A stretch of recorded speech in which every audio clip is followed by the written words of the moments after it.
things yet this afternoon.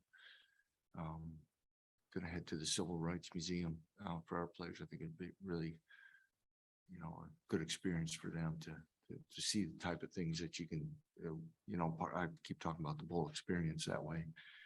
And we'll stop by the Liberty Bowl to see the field, take a team picture. And then we get back to the hotel and finally really kind of get into our night before game routine. And I think that's starting to get at that point now where we've gone through all this prep, which is all new territory for us.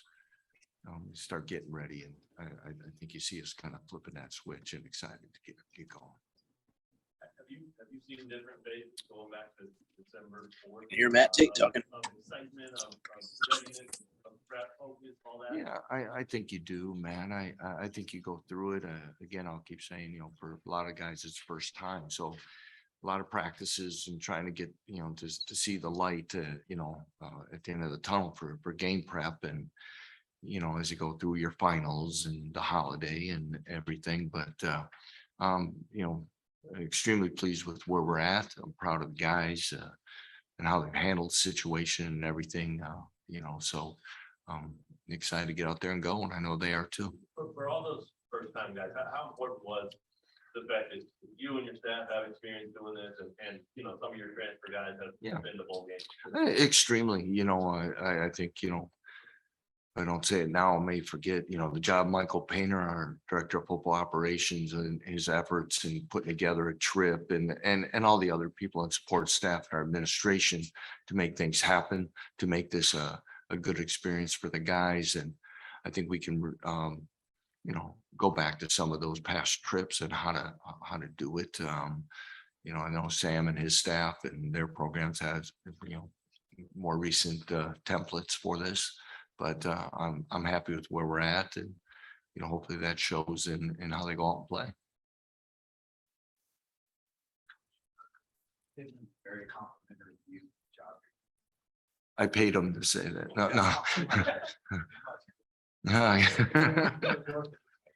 No, it's very nice of him. Looking at their program from afar.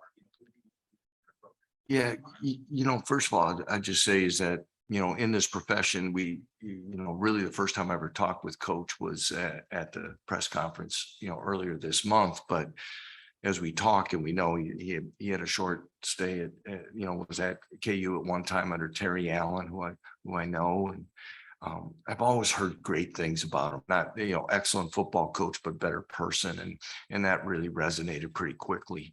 The job that he's done in his short time at Arkansas and some of the things that they burst on the scene a year ago, and many things that you try to emulate within our situation, and for them playing good, solid football, be physical on both sides of the ball and the lines, and be able to run the football and control it and make things happen. So he's got an excellent quarterback, and I know he's kind of gone through some transition staff wise, but when you put together a great group of guys, it's hard to always keep them. And I know he's got many others there, and I have the utmost respect for him and his program.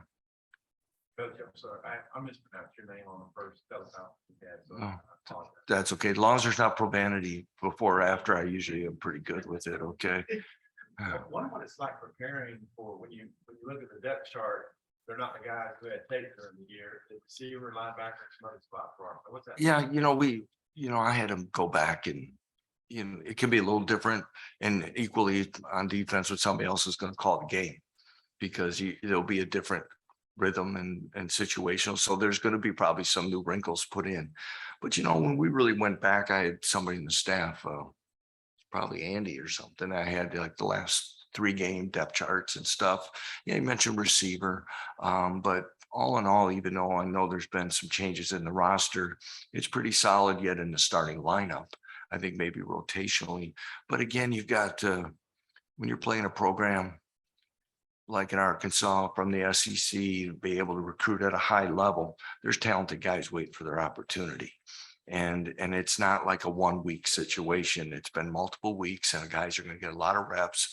And I'm sure they're anxious to show that some of those maybe snaps or targets were, maybe could have come sooner. So there'd be motivation, and we know there's going to be talent. So a little different, but again, I think probably both sides of the ball and for both teams, early part of the game is kind of a, kind of get a feel for what's going to happen. But again, I know they're very talented. Given the way Jalen's season played out, how good has this extra time been for him, whether you call it rest or whatever he's done in the last month? And again, it's for him as much as, there's a lot of guys, that have benefited from this. Of course, him missing most of the middle part of the season, give him some rest, come back. He's anxious to play and maximize that. You look at the practices and time that he missed and the amount of practices we've regained, you get about 3 weeks of work back in if a guy's missed time. I think there's some other guys that were kind of banged up late in the year that are moving around a lot better. And so hopefully, again, I keep saying, hopefully that shows itself tomorrow. Yes, sir.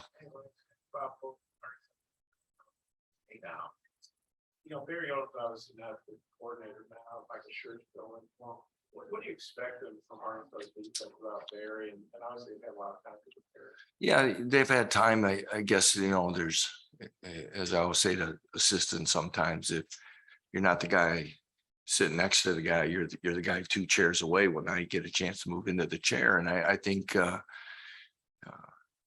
any fine assistant coach, and I know he has a staff full of them, is as you prepare and you're working for game plans, there's probably, coordinators have a lot of responsibilities, but during the week, there's a lot of dialogue and thought process and going through your roster and what you can do well. And there's always people giving input. And so whether there's small tweaks, if it's, well, if I was the guy calling it, we'd be doing this a little bit more in this situation. I'm sure we're going to see that, but there's only so much time that you can fully flip it and make it look totally different. So we would expect it to be somewhat similar. They can mix it up a lot to begin with anyway. So, that's a unique challenge, but I'm sure they're going to be ready to play hard. And, Barry Odom's one heck of a football coach. And I'm sure within that room and within that unit, they're going to want to play well with or without him. And I congratulate him for the opportunity to become a head coach again, because they're not easy to get. Because people look at bowl matchups, a lot of times they say, which team wants to be there? And I think Kansas, in this situation, really wants to be in this game. I wonder if that's an edge for you guys, or how you. Well, I don't know. I mean, I've heard the same thing as well. I know our guys want to be here, and I know our guys want an opportunity to play, especially our upperclassmen and guys who've been through a lot. A lot of them had 3 head coaches and 5 to 8 position coaches and crazy stuff that no young man ever thought he signed up for when he went to college. So I know they're going to be excited to play, but at the same time, I wouldn't underestimate Coach Pittman's use of motivation and finding ways to get his team. And I know they'll be more ready to play as well. I just want to make sure that we play with great enthusiasm and finish this year out right. Just to follow that one real quick, a lot of times just getting to a bowl game or getting to a Final Four can be kind of how people view things with a season again. How important do you think it is for your guys to win now that they're here? Well, that's why we play the game. Is that what some guy said one time? Yeah. Play to win the game. That's Marv Lewis, or no, it was Herm Edwards. Yeah. Try it. No, I don't want to do that. Don't use any of that to anybody, please, other than I screwed up names as well. I guess every time you prepare, you don't go out and put all this in and then not to do well and not to. I mean, there's the other benefits we've talked about that this football team, what I've really come to, understand and the word appreciate is because you figure the ways you've been behind. And like I said, we've been here for 20 months now. And, if you guys probably kept a better track of that than me. When you look at 14 years or whatever without going to a bowl game, that extra weight room time, the extra development time, that extra, and it's not just the current guys, it's what you put in and stack together and what your senior leadership talks about and how that's passed on through the years and things like that. Those are things we're still working through, and we're just starting to lay that foundation. And that's what we were proud at the last job, is that we had that in a good spot, that the players were leading the program and setting the examples and telling young players expectations about different parts of the year. And I hopefully this is just the beginning of those things for this program, and we can benefit from it. I think we've said it, back in Lawrence, we'll be talking about the benefits when late, right now we're scheduled to start spring football February 28th. So it'll be 2 months from when we finish playing. But those in that time, the retention level and on those things are going to be important. And then we'll talk about it again in August, the guys that have really taken advantage of it and watched their maturity, their development grow, and hopefully, keep moving this program in the direction it needs to be. Mentioned winning, but when it comes to the game tomorrow, what are the things you're looking for from the team? And then playing hard, playing clean, those things that you kind of worry about from this chair, that with a layoff. And then again, uncharted waters for us is how are we going to react to it after that. So I think those are common things that you're going to look at, but focus and execution and all the little things. But it's like, once that thing kicks off, it goes back to all the same things that we expect all the time, and to play with great energy and make it a great game for all the people that they're here watching on television, all the people that have put a lot of time and energy into to make bowl games what they are. And we appreciate AutoZone and Liberty Bowl people for doing so for both programs. Coach, with all of your experience for so many seasons in postseason play, is there any at a point when you start to get a feeling like you have a team that might go deep in the postseason or have an extra game, where you start tucking things away, whether it's specific plays or ideas or just to save for later down the road, or it's all that kind of overdone and it's just once the game starts? Yeah, you have a chance. For us, we've been battling to, our last half of the season didn't play out exactly the way we had hoped. So you're still always preparing to win, get better. Once we met bowl eligibility, we still wanted to keep finishing strong. Wins builds confidence, and this program hasn't had a lot of that. So, but the other thing I found from coaching at the Division III level and playing 15 games a year is that you're right, when you add a little bit here and there, that playbook gets really thick, and if anything, you got to make sure you pare it down enough in the right way. And I think one thing, and the same could be true in bowl prep. You've got those extra practices that you want to make sure you narrowed it down. But I think our staff and through our strength staff and our coordinators, I think we've done a good job of our time on the field for practice for this. It's not the same as a game week, so that also makes you narrow that thing down. But yeah, you've always had a few things that you had maybe somewhere in the season that you can pull it back out of your pocket, and then sometimes it makes it fun as well. And I'm sure they'll have some up their sleeve too. Game just top 3 defensive tackles. Of course, the last 3 weeks, how have you seen kind of those older guys, super seniors, help guys like time come along? I think Jim Pangos, his first year coaching those defensive tackles, done a great job in mentorship. As we've gone through about, because that is the most experienced group on this football team, their maturity and understanding, Caleb Sampson, Sam Burke coming back for the extra year. Can't tell you how much I appreciate them as young men. They're quality guys. Eddie Wilson, watching his development from the time he came to us at Buffalo from Milford Academy to where he is now, just in personal development, all that's going to be a factor. But you mentioned Tommy Dunn, DJ Withers, from the state of Arkansas. He's going to be motivated, and those guys have really come on this year as well. We redshirted Keenan Caldwell and Ron McGee a couple older players who played a fair amount last year, so we could try to balance that out. So hopefully that'll pay dividends in the, as we head into the spring.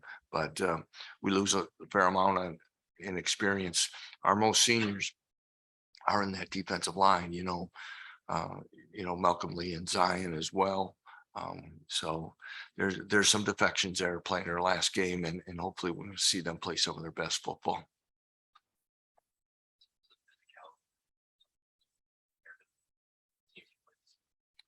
Well, they're going to be right up there at the top. They're physical, and as I said earlier, they're a physical football team.